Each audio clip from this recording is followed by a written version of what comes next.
Hello students, welcome back to my channel. आज हम आपके लेकर आए हैं बेटा इस वीडियो में डिस्काउंट। ठीक है बेटा, डिस्काउंट को हिंदी में बोलते हैं बेटा कटौती। बेटा डिस्काउंट दो प्रकार की होती है, एक होती है बेटा ट्रेड डिस्काउंट और एक होती है बेटा cash discount. Clear? Trade discount को बोलते हैं हम हिंदी में व्यापारिक छूट और कैश डिस्काउंट को हिंदी में बोलते हैं बेटा नगद छूट। बेटा आज अभी देखो बेटा, हम बताते हैं पहले ट्रेड डिस्काउंट। बेटा ट्रेड डिस्काउंट जो है वह थोक व्यापारी द्वारा या निर्माता द्वारा, ठीक है बेटा, किसको दी जाती है? रिटेलर को दी जाती है, मतलब फुटकर व्यापारी को दी जाती है। ठीक है बेटा, क्या बिक्री उधार हो या नगद, या बिक्री नगद हो या उधार, दोनों पर दी जाती है। ठीक है बेटा, समझ में आ गया आपको? तो ट्रेड डिस्काउंट जो है वह थोक व्यापारियों द्वारा फुटकर व्यापारियों को दी जाती है। क्यों दी जाती है? अपनी बिक्री बढ़ाने के लिए, अपनी बिक्री बढ़ाने के लिए। ठीक है बेटा, ये दोनों ट्रांजैक्शन पे दी जाती है। क्या ट्रांजैक्शन कैश में हो या क्रेडिट में हो, मतलब उधार हो। क्लियर नहीं क्लियर? तो देखो बेटा मैं पढ़ता हूँ। देखो बेटा ट्रेड डिस्काउंट, तो बताइए ट्रेड डिस्काउंट को हिंदी में क्या बोलते हैं? क्या बोलते हैं बेटा ट्रेड डिस्काउंट को हिंदी में? ट्रेड डिस्काउंट को हिंदी में बोलते हैं बेटा व्यापारिक छूट। तो देखिए ध्यान से, trade discount, this discount is allowed by the wholesaler and manufacturer to the retailer at a fixed percentage on the list price of goods. This discount is allowed both on credit as well as cash transaction. Clear हुआ आपको? No separate entry is passed for the trade discount. Trade discount की कोई अलग से entry नहीं की जाती है। ठीक है बेटा, जो ट्रेड डिस्काउंट है वो इनवॉइस प्राइस में से माइनस कर दिया जाता है, तभी बेटा हम एंट्री बनाते हैं। As it is deducted from the cash memo और invoice of the goods. Clear? अब मैं इसको थोड़ा हिंदी में बता देता हूं। देखिए, this discount is allowed by wholesaler and manufacturer to the retailer as a fix percentage on the list price of goods.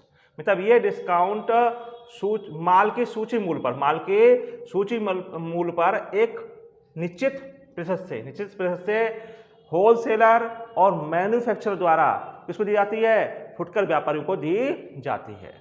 This discount is allowed both on credit as well as cash transaction. ये discount उधार और नगद दोनों प्रकार के लेन देनों में दी जाती है। No separate entry is passed for the trade discount. मतलब ट्रेड डिस्काउंट की कोई अलग से एंट्री नहीं की जाती है, कह सकते हैं इसकी जनरल एंट्री नहीं बनाई जाती। As it is deducted from the cash memo और इनवॉइस ऑफ गुड्स। ये इसकी जो कटौती की जाती है वो कैश मेमो से घटा देते हैं या उसे इनवॉइस प्राइस से घटा देते हैं। क्लियर हुआ आपको? बेटा इसको मैं बाद में एक एग्जाम्पल द्वारा, देखो मैंने एग्जाम्पल नीचे लिखे हुए, इसके एग्जाम्पल द्वारा आपको समझाऊंगा। अब दूसरा है बेटा कैश डिस्काउंट। तो आप एक बात तो समझिए बेटा, पहले ट्रेड डिस्काउंट। भाई कोई पूछे भाई ट्रेड डिस्काउंट क्यों दी जाती है? तो बेटा थोक व्यापारी या मैन्युफैक्चर द्वारा अपनी बिक्री बढ़ाने के लिए फुटकर व्यापारी को ये छूट दी जाती है, समझ में आ गया आपको? तो बिक्री बढ़ाने के लिए जो छूट दी जाती है उसे हम ट्रेड डिस्काउंट कहते हैं। ठीक है, अब है कैश डिस्काउंट। बेटा इसे बोलते हैं हिंदी में नगद छूट। क्या बोलते हैं? नगद छूट। क्लियर? ये बेटा क्यों दी जाती है? ये बेटा ग्राहकों को, बेटा कैश डिस्काउंट याद रखिए, कैश डिस्काउंट सदैव कैश ट्रांजैक्शन को दी जाएगी। मतलब जब हमारे नगद लेन देन होंगे, उधार लेन देन होंगे, कैश डिस्काउंट नहीं दी जाएगी। सिर्फ नगद लेन देन होंगे तभी कैश डिस्काउंट दी जाती है। अभी क्यों दी जाती है? शीघ्र भुगतान प्राप्त करने के लिए ये छूट दी जाती है। ठीक है बेटा, तो शीघ्र भुगतान प्राप्त करने के लिए छूट दी जाएगी। इसके बारे में थोड़े पढ़ लीजिए। कैश डिस्काउंट को क्या बोलते हैं हिंदी में? नगद छूट। Cash discount is allowed only if the customer makes the payment with in a fixed period, जब एक ग्राहक मतलब निश्चित समय में मतलब भुगतान कर देता है, भुगतान कब कर देता है, तो अभी एक कैश डिस्काउंट दी जाती है। Discount is a nominal account, discount क्या है, एक नॉमिनल अकाउंट है, and as such it is debited when it is allowed to customer, जब हम ग्राहकों को छूट देते हैं तो उसे डेबिट करते हैं, और credit when it is received, जब छूट प्राप्त करते हैं तो उसे क्रेडिट करते हैं। अर्थात जब डिस्काउंट अलाउड करेंगे तो उसे हम डेबिट करेंगे, और जब कैश रिसीव करेंगे तो उसे हम क्या करेंगे, क्रेडिट करेंगे। क्लियर? तो कैश रिसीव की एंट्री बनाई जाती है। समझ में आ गया? किसकी एंट्री नहीं बनाई जाती बताओ? ट्रेड डिस्काउंट की एंट्री नहीं बनाई जाती। किसकी एंट्री बनाई जाती है? कैश डिस्काउंट की एंट्री बनाई जाती है। कैश डिस्काउंट तभी दिया जाएगा जब हमारा लेन देन कैसा होगा बेटा? कैश में होगा, कैश में होगा। अगर हमारा लेन देन उधार है मतलब क्रेडिट है, तो ये कैश डिस्काउंट नहीं दी जाएगी। ट्रेड डिस्काउंट दोनों लेन देनों पर दी जाती है, क्या वो नगद हो क्या वो उधार हो। क्लियर? समझ में आ गया? अब फॉर एग्जाम्पल समझिए बेटा, आपको मैं फॉर एग्जाम्पल समझाता हूं देकर। फॉर एग्जाम्पल ध्यान से पढ़िएगा बेटा आप लोग। देखो, अबाउट गुड्स फॉर कैश, देखिए बेटा मतलब नगद माल खरीदा, मतलब अबाउट गुड्स फॉर नगद for cash for the list price of 50,000। एक बार फिर पढ़ रहा हूं, देखो ध्यान से। नगद माल खरीदा, उसका लिस्ट प्राइस कितना है? उसका लिस्ट प्राइस है बेटा 50,000। तो याद रखिएगा एट 20% ट्रेड डिस्काउंट। बेटा ट्रेड डिस्काउंट किस पर दी जाती है? हमेशा लिस्ट प्राइस पर। किस पर दी जाती है बेटा? लिस्ट प्राइस पर ट्रेड डिस्काउंट दी जाती है। And 5% cash discount, cash discount. बेटा कैश डिस्काउंट कब दी जाएगी? जब हमारा ट्रांजेक्शन इन कैश होगा। अब देखो बेटा यहाँ पे देखो पढ़िए, अबाउट गुड्स फॉर कैश, भाई कैसा है बताइए? माल कैसे खरीदा? नगद, तो बेटा कैश डिस्काउंट दी जाएगी। अगर यहाँ लिखा होता अबाउट गुड्स ऑन क्रेडिट, तो कैश डिस्काउंट नहीं दी जाती, कैश डिस्काउंट नहीं दी जाती। क्लियर? अब इसको हल करने का मैं तरीका बताता हूं। देखिए बेटा इसका सोल्यूशन देखिए, फर्स्ट पॉइंट का मैं हल कर रहा हूं। फर्स्ट पॉइंट को देखिए हल करने का, देखिए बेटा फर्स्ट पॉइंट हल कर रहा हूं, ये वाला पॉइंट। ठीक है बेटा, देखिए बेटा पहले लिखेंगे हम लिस्ट प्राइस ऑफ गुड्स। देखिए माल का लिस्ट प्राइस कितना है बेटा? 50,000 है, मतलब 50,000 है। मतलब सूची मूल्य, माल का सूची मूल्य कितना है बेटा? 50,000 रुपए है। तो बताइए इसमें से पहले किसको हटाएंगे? ट्रेड डिस्काउंट को हटाएंगे या कैश डिस्काउंट को हटाएंगे? तो याद रखिएगा लिस्ट प्राइस जब दिया हो तो सबसे पहले हम हटाते हैं ट्रेड डिस्काउंट। और बेटा ट्रेड डिस्काउंट दोनों प्रकार के लेन देनों में दी जाती है, क्या वो कैश हो या वो क्रेडिट, ऑन क्रेडिट हो, मतलब नगद हो या उधार हो। क्लियर? तो बताइए पहले हम क्या माइनस करेंगे? इसमें से माइनस करेंगे हम trade discount.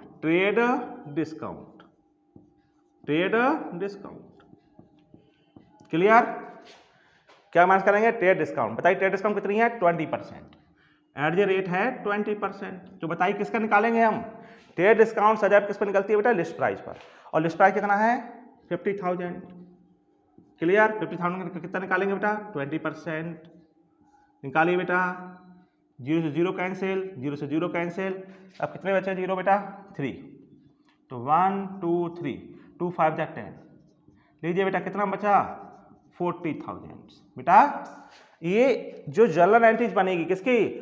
About goods for cash, वो बनेगी बेटा 40,000 से, 50,000 से एंट्री नहीं बनेगी। कितने से बनेगी बेटा? अब बताइए कैसा गुड्स है बेटा? About goods for cash, cash में है। अगर ये ऑन क्रेडिट होता तो बेटा कैश डिस्काउंट नहीं जाती। ये कैसा है बेटा? इन कैश है, तो बेटा हम देंगे cash discount, less cash discount. बेटा कैश डिस्काउंट कितनी है बेटा? 5%। तो बेटा किस पर निकलेगी बेटा? ये ट्रेड डिस्काउंट घटाने के बाद जो बचेगा उसे बोलेंगे बेटा नेट परचेज। क्या बोलेंगे? नेट परचेज बोलेंगे। तो इस पर निकलेगा बेटा 40,000 का 5%। 0 0 कैंसिल हो गया बेटा, 0 0, लीजिए 2,000, लीजिए बेटा 38,000। ठीक है बेटा, ये पेमेंट हम करेंगे, अब इसकी जनरल एंट्रीज देखिए बेटा, इसकी जनरल एंट्रीज क्या बनेगी, मैं इधर बनाता हूं, देखिए जनरल एंट्रीज। जनरल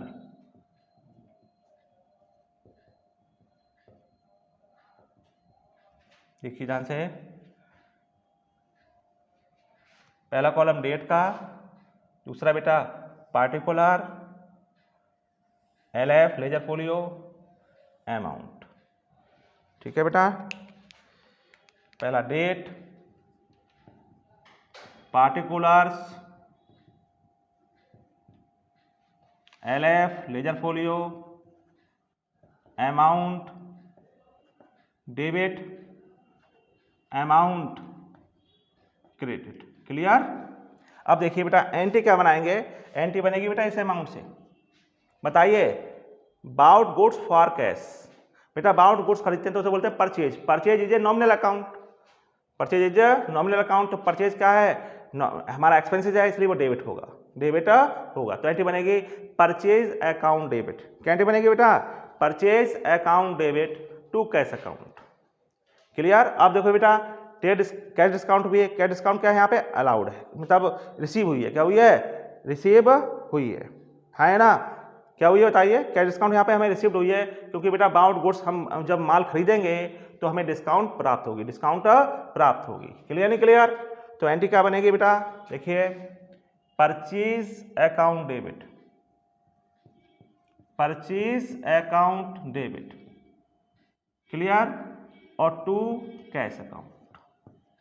मैं आपको हमेशा बता दूं बेटा, जहां कैश होगा, अगर कैश क्रेडिट है तो डिस्काउंट भी क्रेडिट होगी, और कैश डेबिट है तो डिस्काउंट डेबिट होगी। क्लियर। ये पहचान होती है बेटा, ये ध्यान रखिएगा आप लोग, ये ट्रिक है बेटा, ट्रिक समझ लेना। ठीक है बेटा, अगर कैश क्रेडिट है तो डिस्काउंट भी क्रेडिट होगी, और कैश डेबिट है तो डिस्काउंट भी डेबिट होगी। ठीक है बेटा। जब हम गुड्स परचेज करते हैं बेटा, परचेज करते हैं तो बेटा हमें कैश डिस्काउंट रिसीव्ड होती है। क्या होती है, रिसीव्ड होती है। तो लिखेंगे टू कैश, वो sorry to discount received, to discount received. Clear. समझ में आया आप लोगों को, नहीं आया। अब देखिए बेटा यहाँ पर कौन सा अमाउंट लिखेंगे परचेज में, परचेज में हम लिखेंगे ये वाला अमाउंट, जो मतलब लिस्ट प्राइस में से ट्रेड डिस्काउंट माइनस करके आएगा उससे, क्योंकि ट्रेड डिस्काउंट की एंट्री नहीं बनती। तो बेटा कितने लिखेंगे हम, 40,000, ये परचेज में लिखेंगे। क्लियर। अब देखिए बेटा कैश डिस्काउंट कितना है, 2000, वो डिस्काउंट रिसीव्ड में आएगा। अब बेटा इसमें से 40,000 टूटा है, कितना बचा, 38, वो आएगा कैश में। अर्थात हमें कितना पेमेंट करना पड़ेगा, हमें पेमेंट करना पड़ेगा 30,000 का। क्लियर। नरेशन लिख देंगे बेटा, goods purchased at a 20% trade discount being goods मतलब परचेज गुड्स,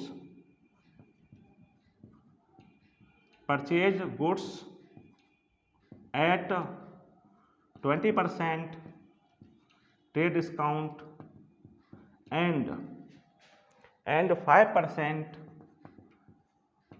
कैश डिस्काउंट।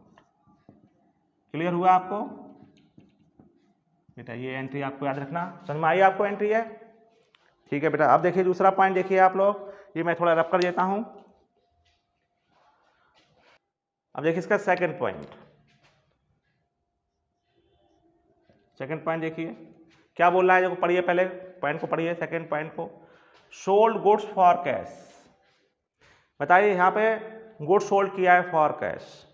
अच्छा, इसकी एंट्री बोली जाए तो क्या है बताइए, आप जब गुड्स सोल्ड करेंगे तो गुड्स सोल्ड सेल्स, तो यहाँ पे सेल्स अकाउंट ओपन हो रहा है। सेल्स हमारी क्या है बेटा, इनकम, इनकम हमेशा क्रेडिट होती है, और कैश क्या हो रहा है, कम इन हो रहा है। तो एंट्री बनेगी cash account debit to sales account. Clear. अगर मैं सिर्फ इसकी एंट्री बोलता हूँ तो आप क्या लिखा है बेटा, फिर पढ़िए, सोल्ड गुड्स फॉर कैश मतलब नगद माल बेचा। बताइए जब नगद माल है, अगर इसमें कैश डिस्काउंट होगी तो कैश डिस्काउंट का लेखा होगा। ऑफ द लिस्ट प्राइस कितना है, ऑफ रुपीज 20,000। मतलब लिस्ट प्राइस है बेटा, गुड्स का लिस्ट प्राइस है बेटा 20,000 एट ए 10% ट्रेड डिस्काउंट। ट्रेड डिस्काउंट कितनी है बेटा, 10% है, एंड 3% कैश डिस्काउंट। 3% बताइए कैश डिस्काउंट का लेखा होगा या नहीं होगा, बताइए आप लोग। कैश डिस्काउंट का लेखा होगा। क्यों होगा? क्योंकि जो हमारा ट्रांजैक्शन है वो इन कैश है, इन कैश है, इसलिए बेटा कैश डिस्काउंट का लेखा होगा, कैश डिस्काउंट का लेखा होगा। अगर लिखा होता गुड्स सोल्ड ऑन क्रेडिट तो हम कैश डिस्काउंट का लेखा नहीं करते। या क्रेडिट डिस्काउंट तो हम माइनस करते हैं, क्या ऑन क्रेडिट हो या इन कैश हो। क्लियर नहीं क्लियर? तो देखिए बेटा इसको कैसे लिखते हैं, लिखेंगे list price, same to same. देखिए बेटा जैसे पहला point list price of goods, बोलिए कितना लिखेंगे? लिस्ट प्राइस ऑफ गुड्स लिखेंगे 20,000। बेटा इससे पहले क्या माइनस करेंगे? लिस्ट प्राइस में से क्या माइनस होता है? Trade discount. तो लेस ट्रेड डिस्काउंट मतलब व्यापारिक छूट। कितनी है बेटा ट्रेड डिस्काउंट? 10% है। किस पर निकालेंगे बताइए आप लोग? 20,000। कितना? 10% आएगा बेटा 2,000। कितना आएगा? 2,000 आएगा। कितना बचा बेटा? 18,000। क्लियर? तो बेटा हम जो एंट्री बनाएंगे वो मतलब किसकी? गुड्स सोल्ड फॉर कैश की वो बनाएंगे 18,000 से। बताइए जब हम गुड्स सोल्ड करते हैं तो हमें डिस्काउंट देनी पड़ती है। क्लियर? तो less cash discount, cash discount, cash discount. देखिए बेटा कैश डिस्काउंट कितनी है? 3%। किस पर निकालेंगे बेटा? 18,000 पर। 0 माइनस 0 कितना आएगा बेटा? माइनस कर दीजिए। ये आया बेटा 17,460। क्लियर हुआ आप लोगों को? ठीक है बेटा। अब इसकी एंट्री क्या बनेगी बेटा? गुड्स सोल्ड किया है तो बेटा हमारे पास कैश आएगा, कैश का मीन होगा तो एंट्री बनेगी कैश अकाउंट डेबिट। मैंने बोला था कैश के साथ ही डिस्काउंट चलती है, तो cash account debit, cash debit है तो डिस्काउंट भी डेबिट होगी, discount allowed account debit. Clear? देखिए बेटा cash account debit, discount allowed account debit, to आएगा बेटा to sales account, sales account लिखेंगे बीइंग गुड्स सोल्ड मिता या sold goods at 10% trade discount, 10% trade discount and 3% cash discount, cash discount. Clear? अब देखिए amount देखिए सेल्स में कौन सी अमाउंट होगी? सेल्स में अमाउंट आएगी बेटा ये जो हम लिस्ट प्राइस में से ट्रेड डिस्काउंट माइनस कर देते हैं वो सेल्स में आएगी। सेल्स में कितने आएंगे बेटा? 18,000। क्लियर? अब देखिए बेटा कैश डिस्काउंट में कितना आएगा? 540। इसमें कितना बैलेंस बचा आप बेटा? इसमें माइनस करेंगे तो 17,460 यहाँ आ जाएगा। ठीक है बेटा, मैं उम्मीद करता हूँ बेटा ये आपको एग्जाम्पल क्लियर होंगे दोनों, फर्स्ट और सेकंड। ठीक है बेटा, मैं अभी इसमें एक आपको और बताता हूँ बेटा रिबेट। क्या बताता हूँ? रिबेट क्या होती है। अब देखिए बेटा रिबेट,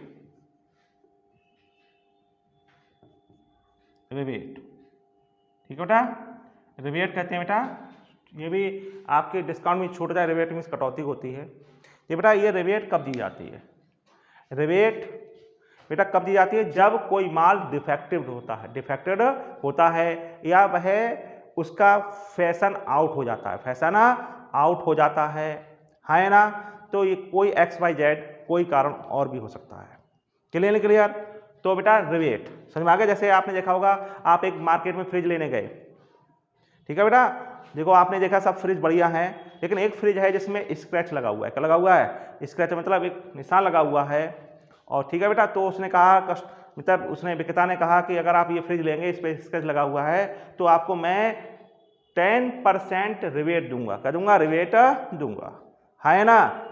तो 10% तो वो डिस्काउंट जो होगी वो डिस्काउंट बोलेगा तो वो रिबेट कहलाएगी क्योंकि उसमें थोड़ा डिफेक्टेड है। क्या है? डिफेक्टेड है। क्लियर समझ में आ गया आपको? तो रिबेट क्या दी जाती है? डिफेक्टेड माल पर।